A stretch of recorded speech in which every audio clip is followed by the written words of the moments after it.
Hello friends, मैं हूं advocate Pradeep Pandey और आप देख रहे हैं आपका अपना यूट्यूब चैनल कानूनी बात। फ्रेंड्स, आज बात करते हैं कि अगर आपके व्हीकल पे कोई ट्रैफिक चालान कट गया है और आप उस चालान का भुगतान नहीं करते हैं तो आपको क्या परेशानी होगी। मेरे साथ बहुत सारे व्यूअर्स का सवाल आता है कि सर मेरे पास ट्रैफिक चालान कटा हुआ है, बहुत सारे चालान हो गए हैं और चालान का अमाउंट जो है व्हीकल के प्राइस से, करंट प्राइस से बहुत ज़्यादा अमाउंट का है। मान लीजिए आपकी गाड़ी की वैल्यू 50,000 रुपये है और आपको चालान जो है 1,00,000 रुपए का कट गया है, तो क्या मैं करूं? अगर मैं इस गाड़ी को स्क्रैप में बेच देता हूं, चालान को नहीं भरता हूं, तो मुझे क्या परेशानी आएगी भविष्य में। तो फ्रेंड्स, आज हम इस बारे में डिटेल में चर्चा करते हैं कि ट्रैफिक चालान का अगर आप भुगतान नहीं करते हैं तो आपको किन परेशानियों का सामना करना पड़ेगा। तो फ्रेंड्स, अगर आपने हमारा चैनल सब्सक्राइब नहीं किया है तो चैनल को सब्सक्राइब कर लें ताकि ऐसे ही अपडेटेड वीडियो आपको मिलते रहें। फ्रेंड्स, अगर आज आपने ये वीडियो पूरा देख लिया है तो आगे आपको कोई भी इस तरीके से वीडियो देखने की जरूरत नहीं रहेगी और पूरी की पूरी इंफॉर्मेशन आपको मिल जाएगी कि ट्रैफिक चालान भुगतान न करने पे किस किस तरीके से परेशानी का सामना करना पड़ेगा।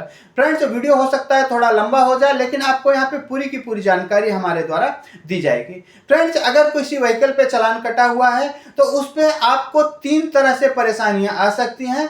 पहली परेशानी, जो व्हीकल को ड्राइव कर रहा है, जिसका ड्राइविंग लाइसेंस इस्तेमाल हुआ है, उसको परेशानी आएगी। उसको परेशानी इस तरीके से आएगी कि एक सर्टेन लिमिट के ऊपर अगर आपके ड्राइविंग लाइसेंस पे चालान कटता है तो ऐसी सिचुएशन में आपका ड्राइविंग लाइसेंस भी कैंसिल हो सकता है। तो भविष्य में आपका ड्राइविंग लाइसेंस रिन्यू नहीं होगा और ये ड्राइविंग लाइसेंस सस्पेंड हो जाएगा और इसके बिहाफ पे आप कोई गाड़ी नहीं चला पाएंगे, कोई भी गाड़ी नहीं चला पाएंगे। ये नहीं कि जिस गाड़ी के ऊपर चालान कटा है सिर्फ उसी गाड़ी के लिए। तो ये तो रहा ड्राइवर के लिए परेशानी कि आपका ड्राइविंग लाइसेंस सस्पेंड हो जाएगा और आप भविष्य में कोई गाड़ी नहीं चला पाएंगे। अब दूसरी परेशानी आएगी कि गाड़ी के ऊपर क्या परेशानी होगी और लास्ट परेशानी है कि जो मालिक है उसको किस तरीके से प्रॉब्लम आएगी।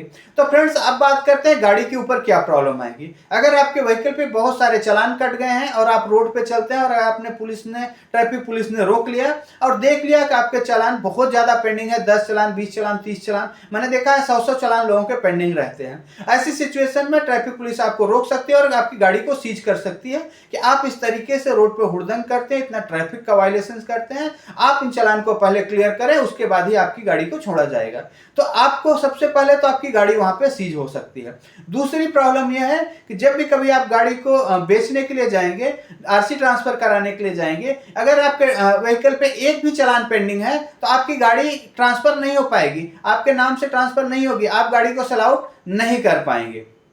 इसके बाद भविष्य में अगर आप इंश्योरेंस कराते हैं या पॉल्यूशन सर्टिफिकेट बनाते हैं, वहां पे भी परेशानी आ सकती है। हाल फिलहाल अभी ऐसी परेशानी नहीं आती है कि इंश्योरेंस पॉल्यूशन सर्टिफिकेट बन जाता है, लेकिन भविष्य में ऐसी परेशानी आ सकती है। लेकिन आज की डेट में नाम ट्रांसफर नहीं हो सकता है। तो बहुत सारे लोगों को तभी पता चलता है जब उनको आरसी ट्रांसफर कराना होता है, जब गाड़ी बेचने जाते हैं तब उनको पता चलता है इस तरीके से उनके गाड़ी पे इतने चालान है। अब वहां पे या तो चालान का पूरा अमाउंट उनको पे करना है, उसके बाद ही गाड़ी ट्रांसफर होगी, अदरवाइज गाड़ी ट्रांसफर नहीं होगी और गाड़ी की वैल्यू से कहीं ज्यादा ट्रैफिक चालान कटा हुआ होता है। अब सबसे बड़ी परेशानी आती है गाड़ी के मालिक के ऊपर कि उसके मालिक के ऊपर क्या परेशानी आएगी, उसको किस तरीके से कानूनी समस्याओं का सामना करना पड़ेगा।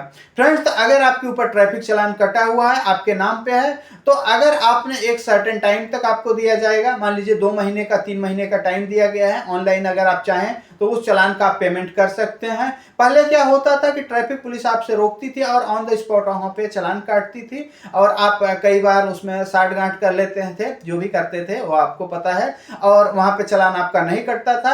लेकिन अभी के समय में क्या है कि ट्रैफिक पुलिस आपका चालान जो है ऑन द स्पॉट काटती है, वहां पे आपसे कोई पेमेंट नहीं लेती है, कोई आपसे बहस नहीं करती, सीधे आपको चालान को काट देती है। कोर्ट का चालान रहता है, आपको ऑनलाइन पे करना है तो ऑनलाइन पे करें, नहीं तो आप जाके एक टाइम के बाद आपको कोर्ट में पे करना है।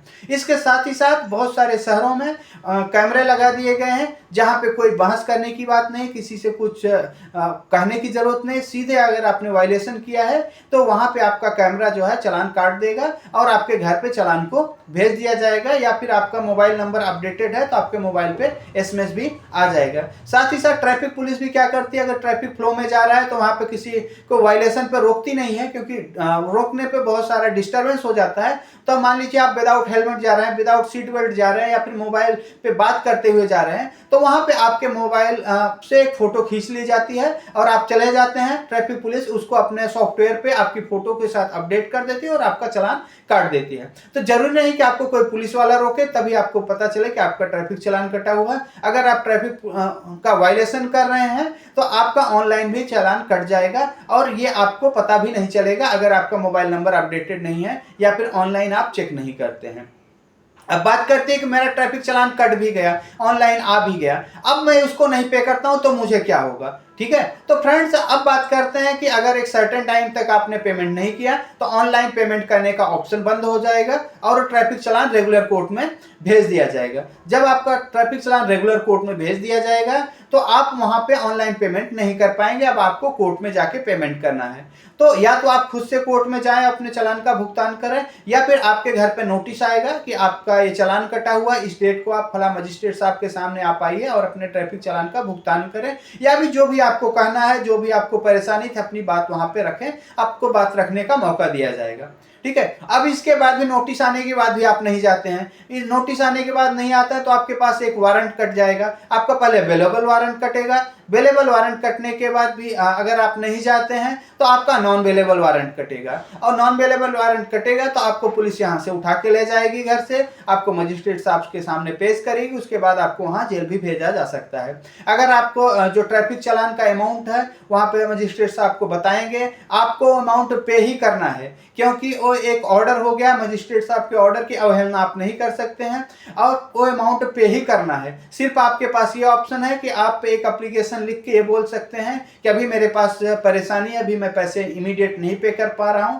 मैं इतना अमाउंट पे कर रहा हूं, बाकी इसके लिए मुझे 15 दिन का 1 महीने का समय दे दिया जाए। वो आपको उतना समय मिल सकता है लॉ के अकॉर्डिंग, लेकिन आपको अमाउंट पे ही करना पड़ेगा। अमाउंट पे नहीं करते हैं तो आपको जेल भेजा जाएगा। आपकी फैमिली के मेंबर अगर वो अमाउंट पे कर देते हैं तो जब आपका अमाउंट पे हो जाएगा, जो भी पे कर देगा उस अमाउंट को, तो आपको वहां जेल से रिहा कर दिया जाएगा। ये मान लीजिए आपके पास नंबर आप चालान है, मान लीजिए 20, 30, 40 चालान आपके कटे हुए हैं, तो ये सारे चालानों के लिए अलग अलग प्रक्रिया रहेगी, अलग अलग टाइम पे नोटिस आएगा, अलग अलग कोर्टों में जाना पड़ेगा और अलग अलग समय में जाना पड़ेगा। तो इस चीज से आप मत सोचिए कि मान लीजिए 2 साल पुराना चालान है तब तो कुछ तो हो नहीं रहा है 2 साल से। ये लॉ है, थोड़ा सा स्लो होता है, कोर्ट का प्रोसीजर थोड़ा सा स्लो होता है, लेकिन वो घूम के आएगा ही, चाहे 10 साल बाद ही इस तरीके से आए। अगर आपका एड्रेस सही है, जहां पे आपने रजिस्ट्रेशन कराया हुआ है, तो वहां पे पुलिस आपको जरूर ढूंढते ढूंढते आएगी कि आपका एक कोर्ट में केस पेंडिंग है और आपको वहां पे करना ही पड़ेगा। तो इन सभी परेशानियों से अगर बचना है तो सबसे पहले तो आप ट्रैफिक रूल का फॉलो करें। इसके अलावा अगर आपका ट्रैफिक चालान कट जाता है तो एक उसको इमीडिएट जल्दी से जल्दी महीने 15 दिन 2 महीने के अंदर पे कर दें। नहीं पे करते हैं, कोई परेशानी है, लोक अदालत लगती रहती है, लोक अदालत में आप भुगतान कर दें। रेगुलर कोर्ट में आपके पास मान लीजिए डॉक्यूमेंट्स हैं तो रेगुलर कोर्ट में भी चले जाएं और अपनी बात को, अपनी परेशानी को जज साहब के सामने वहां पे रखें और अमाउंट की रिक्वेस्ट करें कि कम से कम अमाउंट आपको पे करने पड़े। लेकिन अगर आप इग्नोर करते हैं तो आपको इस तरीके से परेशानी का सामना करना पड़ेगा। जो ट्रैफिक चालान का अमाउंट है वो तो अमाउंट पे ही करना पड़ेगा, वकील साहब की कोर्ट की फीस अलग से पे करनी पड़ेगी और अमाउंट से ज़्यादा आपको खर्च देने पड़ेंगे। वारंट कट गया, जेल चले गए तो उसकी परेशानी आपको अलग से आपको और आपके परिवार को भुगतना पड़ेगा।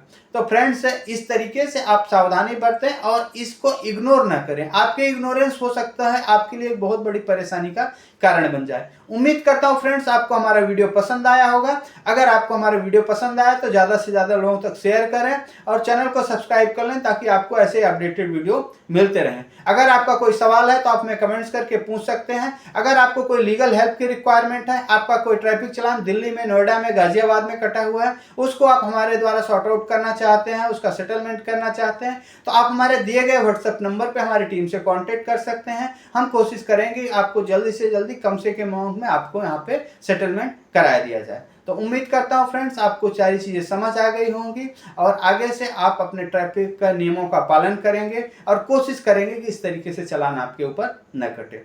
धन्यवाद।